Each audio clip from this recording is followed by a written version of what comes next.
আসসালামু আলাইকুম। আজকে রেসিপি দেখার জন্য সবাইকে ওয়েলকাম জানাচ্ছি। আমি আজকে একটা ইউনিক রেসিপি আপনাদের সাথে শেয়ার করব। জানি না কে কতটুকু জানেন। তো আজকে দেখতে পাচ্ছেন আমি আজকে কাঁঠালের বীজ নিয়ে নিয়েছি। আর কাঁঠালের বীজগুলো কিন্তু ছাড়ানো খুব মুশকিল। তো আপনারা খুব সহজে কিন্তু এভাবে ছুরি দিয়ে একটু কেটে তারপরে খোসাগুলো খুব সহজে আপনারা এভাবে ছিলে নিতে পারবেন। আর কখনোই কিন্তু আপনারা বীজগুলোকে পানিতে ভেজাবেন না। পানিতে ভেজালে কিন্তু পিছলা হয়ে যায়। তখন এটা ধরাই মুশকিল হয়ে যায় আর কাটানো অনেক দূরের কথা। তো আপনারা এভাবে সুন্দর করে একটু কেটে নেওয়ার পরে এভাবে খোসাগুলো ছাড়িয়ে নেবেন। খোসাগুলো ছাড়ালে কিন্তু অনেক ভালো লাগে। আর খোসা সহ যদি আপনারা সিদ্ধ করেন তাহলে পিছলে পিছলে হয়ে যায়। আর ওর খোসাগুলো ছাড়াতেও অনেক সময় লেগে যায়। আর এগুলো দেখুন খুব সহজেই খোসাগুলো ছাড়ানো হয়ে গেছে। তো এখানে আমি পানি দিয়ে আমি কিছুক্ষণ রেখে দেব, যাতে উপরে যে খোসাটা থাকে পাতলা আঁশটা থাকে সেটা খুব সহজে উঠে যাবে। আর এরকম একটা পোষণ কিন্তু সবার ঘরেই থাকে। তো আপনারা এভাবে পোষণ দিয়ে একটু কয়েকটা ঘষা দিলেই কিন্তু উপরের যে খয়েরি বা বাদামি যে কালারটা থাকে সেটা কিন্তু উঠে যায়। তো এভাবে দেখেন আমার কিন্তু সবগুলো পরিষ্কার করা হয়ে গেছে। আর এভাবে কিন্তু আপনারা ডাল ভর্তা সবজিতে বা যে কোনো কিছু করে আপনারা খেতে পারবেন। এটা কিন্তু অনেক পুষ্টিগুণে ভরপুর একটা খাবার।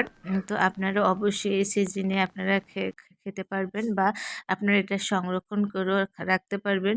তো এভাবে আমি আলু যেরকম গ্রেট করে সেরকম আমি এটা গ্রেট করে নিব সবগুলোই। এভাবে সিদ্ধ করে আপনারা ভর্তা বা ডাল করেও খেতে পারবেন। তো এখানে আমি কাটলেট বা বড়া তৈরি করব। তো দেখেন আমি এভাবে সবগুলোকে আমি গ্রেট করে নিচ্ছি। আপনারা এভাবে গ্রেট করে না নিয়ে যদি আপনারা বটি দিয়ে করেন তো তারপরেও এটা সুন্দরভাবে গ্রেট করা হবে।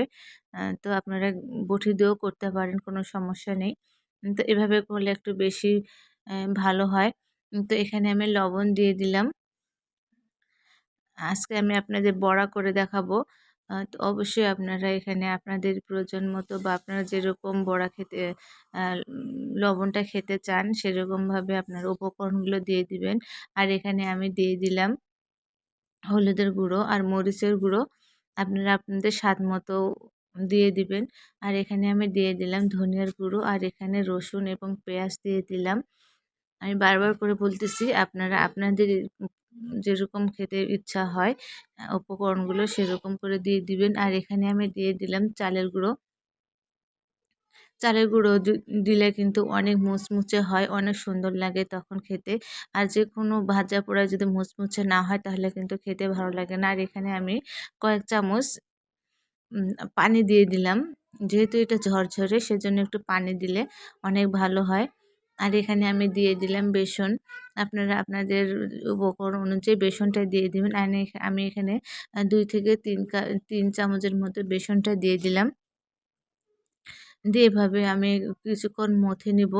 মথে নেওয়ার কারণে সবগুলো উপকরণ সমানভাবে চতুর্দিকে চলে যাবে। সব সমানভাবে হবে সেজন্য আমি কিছুক্ষণ মথে নেওয়ার পরে এখানে আমি একটা কড়াই বসিয়ে দিয়েছি। আর এখানে লবণটা এখানে আমি দিয়ে দিলাম তেল। তেলটা অবশ্যই আপনার ফোটানোর পরে তেলটা দিয়ে দিবেন। আর চুলার আঁচটাকে আপনারা অবশ্যই লোতে রেখে দিবেন। দিলে কিন্তু অনেক মুচমুচে হবে খেতে। আর আপনারা যেকোনো শেপে আপনারা এগুলো দিয়ে দিতে পারেন, লম্বা দিতে পারেন বা যেকোনো ছোট বড় যেকোনো সাইজে আপনারা দিয়ে দিতে পারেন। যেহেতু বড়া একটু চ্যাপ্টা হয় সেজন্য আমি চ্যাপ্টাই দিয়ে দিলাম। আর এটা ভাজতে কিন্তু একটু সময় লাগে, খুব একটা সময়ও লাগে না। তো আপনারা আ চুলার আঁচটাকে কমিয়ে ১০ থেকে ১৫ মিনিট লাগবে এটাকে ভাজতে। তো আপনার সময় নিয়ে ধৈর্য সহকারে আপনারা এটা ভেজে নেবেন। যত এটা লো আঁচে ভাজবেন যত মুচমুচে হবে তত কিন্তু খেতেও ভালো লাগে। তো আপনারা অবশ্যই এভাবে সুন্দর করে বারবার উল্টিয়ে, উল্টিয়ে তারপরে ভাজবেন, তাহলে দুপাশে অনেক সুন্দর হবে এটা। আর এরকম রেসিপি আপনারা কে তৈরি করে এই যাবত খেয়েছেন অবশ্যই আমাকে জানাবেন। আর এটা খেতে কিন্তু অসম্ভব মজার হয়। তো এভাবে আমি সবগুলো উল্টে পাল্টে সবগুলো ভেজে নিলাম। নিয়ে এখন আমি এগুলোকে উল্টিয়ে তারপর আমি এগুলোকে উঠিয়ে নিব।